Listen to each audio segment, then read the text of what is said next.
그러니까 여러분들 오늘 그 조국 법무부 장관님이 검찰 개혁에 대해서 내놓은 방안은 뭐냐면 중수부 축소.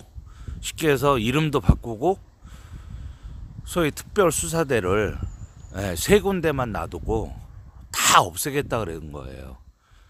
그렇게 해가지고 소위 이제 그 검찰청의 균형을 좀 축소를 하면서 그 사람들이 갖고 있던 어떤 권력의 힘, 그 다음에 이제 특별수사대 뿐만 아니라 이 검찰 조직에 어떤 그 특수부들을 통해 가지고 만들어낸 그 검찰 권력을 조금이나마 좀 줄이고자 하는 겁니다.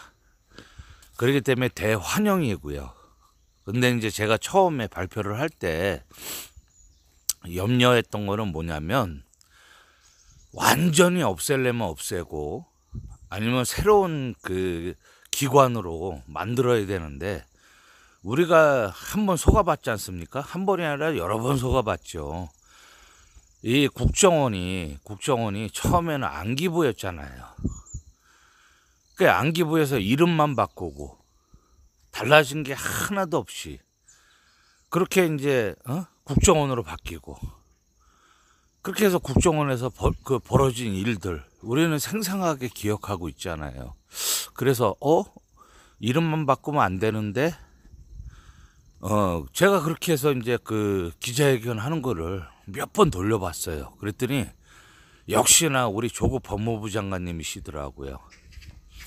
이름만 바꾸는 것이 아니라 딱 세 군데만 놔두고 전국에 있는 특별수사대 그 검찰청에 안에 있는 특수부를 다 없애버리셨어요. 예, 그렇게 해가지고 우선은 좀 균형을 깨뜨리셨어요. 그리고 축소하셨어요. 그렇기 때문에 아마 나머지 그 특수부를 없앤 곳에서는 그냥 그 특수부가 아니라 형사부로 돌려놔가지고 그 사람들이 갖고 있는 어떤 권력, 그 다음에 그 사람들이 갖고 있는 직위 이런 것들이 아마 다 바뀔 겁니다. 예, 그거는 대환영이에요. 대환영이고 앞으로는 그런 그 검찰청에서 인지 사건이라 그러거든요.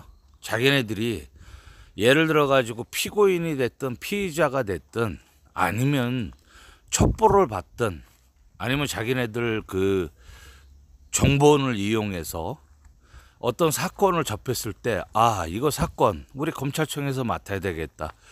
자체 수사를 해야 되겠다. 이런 기능이 있었어요. 그래서 이제 자기네들이 소위 계획 수사라고 해가지고 그렇게 했었는데 그거를 전면 이제 그 검찰청 지검장한테 보고를 하게끔 하는 어떤 이제 법률로서 그거를 규정을 하고 그렇게 해가지고 자기네 마음대로 소위 어디 가서 이제 명함을 내밀면서 수사할 수 없게끔 수사권을 좀 대폭 수사할 수 있는 권한을 대폭 강화시켰어요. 그렇기 때문에 함부로 자기네들이 그 계획 수사라는 게 어떤 거냐면 예를 들어 가지고 어디 아줌마들이 고스톱을 쳐요. 아줌마들이 모여가지고 뭐 남자하고 같이 뭐 고스톱을 치든 아줌마들끼리만 고스톱을 치든 동네에서 100원짜리 점심 내기 고스톱을 쳐요. 근데 이거를 갖다가 쉽게 해서 계획 수사를 하려면 고스톱만 치면 그냥 풍기물란이나 그 풍속법인가 거기에 걸려요. 근데 이걸 갖다 확대시키는 거죠. 뭐 국제적인 그 안에 무슨 뭐 북한에서 내려온 간첩이 있다든가 아니면 국제적으로 이 사람들이 노름을 한다든가 아니면은 돈을 갖다가 외국으로 반출을 한다든가. 그러니까 이제 노인정에서 10원짜리 고스톱을 치고 있는데 이거를 만들어내는 거죠. 기획수사로 해가지고 자기네들이 그렇게 지금까지 간첩 사건들이 다 그런 거예요. 실제로 간첩을 잡은 경우는 우리가 6.25 그 발생한 날부터 지금까지 몇 건 안 돼요. 실제로는 전부 다 조작된 거지. 그러니까 진짜 간첩은 못 잡고 간첩을 만들어낸 거죠, 그 사람들이. 그리고 이제 국정원하고 공조해가지고 계획 수사라고 해서 그렇게 이제 그동안 해왔던 거예요. 그러다 보니까 그 안에서 조사를 받고 그 안에서 힘들어했던 사람들, 억울하게 누명을 섰던 사람들 사회에 나와가지고 몸도 마음도 다 지쳐가지고 자살을 하고 다 그렇게 그런 경우가 굉장히 많다는 거예요. 그런 거를 갖다가 계획수사처를 계획수사처를 축소하고 이름도 바꾼다 그랬어요. 반부패 수사단 아니면 반부패 조사단 이런 식으로. 그래서 이제 이름도 바꾸고 명칭도 바꾸고 또 축소를 하게 되면 그동안 우리 윤석열 검찰총장님도 특수부 출신이라고 그랬잖아요. 제가 그 특수부 1부장 출신인데 그 출세를 할 수 있는 그 길을 어느 정도는 차단을 했다. 예. 물론 이제 좀 염려가 되는 게 뭐냐면 세 군데는 남겨놓으셨어요. 그 세 군데는 남겨놓으셔가지고 그게 이제 지방에 있는 사람들, 그 다음에 각 지역에 있는 분들이 자꾸만 서울로 올라오는. 그 다음에 또 서울이 서울중앙지검이 강해질 수밖에 없는 어떤 좀 약간 아쉬운 점도 있다. 그 사람들이 출세를 하기 위해서, 그리고 서울로 자꾸 올라오려고 또 다른 어떤 먹이사슬, 뇌물, 접대, 향응 이런 게 존재하지 않을까. 예, 저 두루치기는 그렇게 좀 염려를 합니다. 그렇기 때문에 너무 오늘 발표는 굉장히 좋아요. 다시 제가 설명을 드리자면, 우선은 첫 번째로 검찰의 어떤 큰 조직을 뒤흔드는 혁신적인 발표셨는데, 조금 그 세 군데를 남겨놓은 거는, 서울을 포함해서 세 군데를 남겨놓은 거는 아쉬움이 있다. 예, 완전히 없애려면 없애버리고, 아니면은 또 다른 검찰 그 내에서 다른 조직, 꼭 수사처가 필요하다면, 소위 감찰 쪽으로만 그렇게 하셨어야 되는데 세 군데는 좀 남겨놓으셨어요. 그래가지고 반부패 수사대, 반부패 조사대, 아니면은 반부패 조사위원회 이런 식으로 남겨놓으셨는데, 그거는 조금 아쉬움이 없지 않아 있다. 왜 그러냐면은 그들 사이에서 출세하기 위해서, 자꾸 서울로 올라오기 위해서, 그분들 사이에서 소위 조직 안에서 또다시 뇌물을 주고 잘 보이려고 하고, 왜 우리가 줄을 잘 쓴다 그러잖아요. 그런 것처럼 줄을 쓰는 또 그런 문화가 생기지 않을까, 그런 염려를 해보고요. 우선은 이제 그거는 건너뛰고, 우선은 그거는 심각한 건 아닙니다. 그거는 이제 바로 잡아가면 되는 거니까 심각한 건 아니에요. 그리고 두 번째, 우리 조국 법무부 장관님이 야간 조사하는 거를 전면 금지한다 그랬어요. 그리고 법으로 만든다 그랬어요. 이제 본인이 나는 야간 뺏길 시간이 없으니까 야간에 받겠다 하는 거 외에는 야간 금지를 그만둔다 그랬어요. 우리가 막 20시간, 17시간 잠 안 재우고 조사받는 게 있지 않습니까? 그런 문화를 완전히 없애버린다 그랬어요. 그렇기 때문에 아마도 8시간, 그때 8시간 조사 외에는 쉬게끔 해줘야 된다는 거였나? 제가 또 아까도 3번이나 연속 들었으면서도 또 까먹었네요. 그 8시간 이후에, 8시간 조사 위에는 반드시 쉬는 시간이 있어야 된다. 그렇기 때문에 앞으로 야간 조사도 금지가 돼 있고요. 그 다음에 8시간 이상 조사를 받았을 때는 항상 휴식 시간이 있어야 되고요. 그 다음에 강제로 앞으로는 그 피의자 공표가 그 피의 사실 공표라 그러죠. 피의 사실 공표를 전면 금지하는 법으로 이제 만들어질 겁니다. 그동안 검찰에서 언론 플레이를 하려고 옛날에 우리 노무현 대통령님 검찰에서 파도 나오는 게 없으니까 논두렁 시계를 만들었잖아요. 그게 자기네들은 이제 와서 국정원 작품이다. 자, 국정원에서는 뭐라 그래요? 이거는 검찰 작품이다. 서로가 지금 그러고 있는 상황이잖아요. 왜 우리 국민들은 그거에 대해서 분노하지 않으실까요? 분노해야만 됩니다. 누구네가 만들어냈는지 밝혀달라고 외쳐야 돼요. 과연 국정원 작품일까요? 과연 검찰청 작품일까요?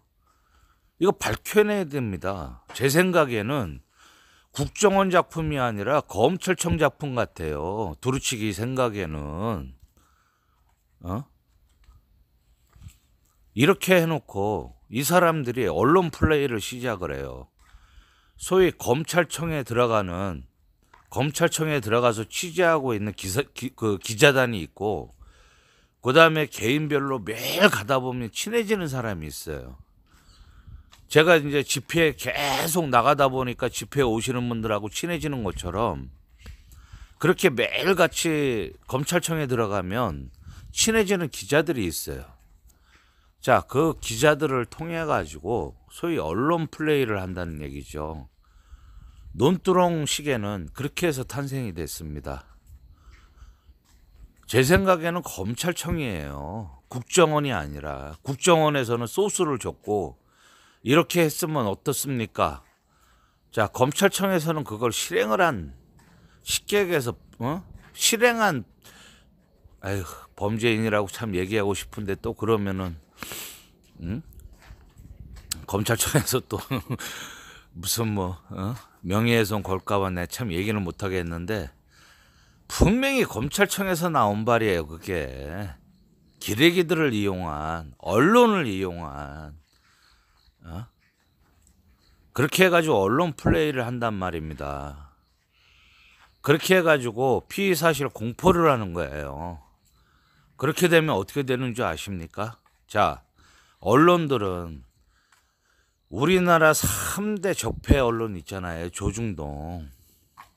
자, 그 사람들이, 우리가 소위 얘기하는 큰 스피커들이 한번 터트려주면 나머지 소 스피커들, 그 다음에 인터넷 언론들 얼마나 먹잇감이 좋습니까? 논두렁 시계 그런 것처럼. 자, 지금 우리 조국 법무부 장관님의 얘기를 든다면 뭐 표창장 위조, 아니면 우리 교수님이 하지도 않은 뭐 노트북 뭐 강탈, 아니면 뭐 노트북 업그레이드 뭐 이런 식으로 제목을 따가지고 그렇게 해가지고 언론 플레이를 하는 거예요. 자, 그렇게 되면 사람들은, 그냥 평범한 국민들은 있잖아요. 그래? 논두렁에 롤렉스 시계가 있었어? 일베들이 얼마나 떠들어댑니까? 이 구구 유튜버들을 양성하는 이유가 거기에 있는 건데요. 구구 유튜버들이나 소위 이제 일베들을 양성하는 이유가 걔네들이 얼마나 여론을 조작합니까? 뭐 봉화로 롤렉스 시계 찾으러 가자. 뭐 노무현 대통령님이 논두렁에다 시계를 버렸다든가 말도 안 되는 그런 것들을 퍼뜨린단 말입니다. 그거를 주워 가지고 소 스피커들이 떠들어대는 거예요. 큰 스피커들이 그렇게 떠들어대면 그러다 보니까는 소위 청렴함을 하나의 자기의 어떤 인생의 어떤 가치관, 자부심으로 갖고 있던 우리 노무현 대통령님이 어쩔 수 없이 스스로 그렇게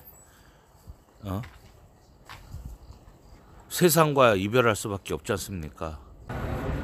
그렇기 때문에 요번 피의 사실 공표를 완전히 전면 금지했어요. 그걸 법으로 만들어 주셨어요. 이제 한 10월 말까지 그게 이제 법제화가 될 건데 대통령령, 그다음 훈령, 법으로 이제 다 그거를 막을 겁니다. 그렇기 때문에 여러분들 우리 검찰청에 근무하는 우리 검사님들 기레기들 이용해 가지고 쓰잘데없이 언론 플레이 할 생각 하지 마세요. 그리고 언론에 노출돼 가지고 이름 알리려고 하지 마세요. 그거 법으로 금지됩니다. 그리고 분명히 처벌받을 겁니다. 자, 그러기 때문에 그게 큰 성과고요. 그 다음에 세 번째는 우리 조국 법무부 장관님이 발표를 하면서 그랬어요. 우리 촛불 집회에 참석하신 우리 국민들의 뜻을 담아서 국민 중심에, 그 다음에 인권 중심에 그거를 갖다가 분명히 실현하겠다고 했어요. 앞으로는 조소받는 피의자에게 인권을 존중하고 반말 못하게 하고 억압적으로 못하게 하고, 그 다음에 그 안에서 검사실 안에서 쪼이득 까이고 때로는 막말을 듣고 또는 나이가 많은데도 어떠한 그런 모멸감을 느낄 수 있는 언어를 못하게끔 법으로 만들어 주신다고 했어요. 그래서 비록 죄를 지었지만 죄를 지은 거에 대해서 반성하고 처벌을 받는 것으로 끝나야죠. 더 이상 마녀 사냥이 되면 안 되지 않습니까?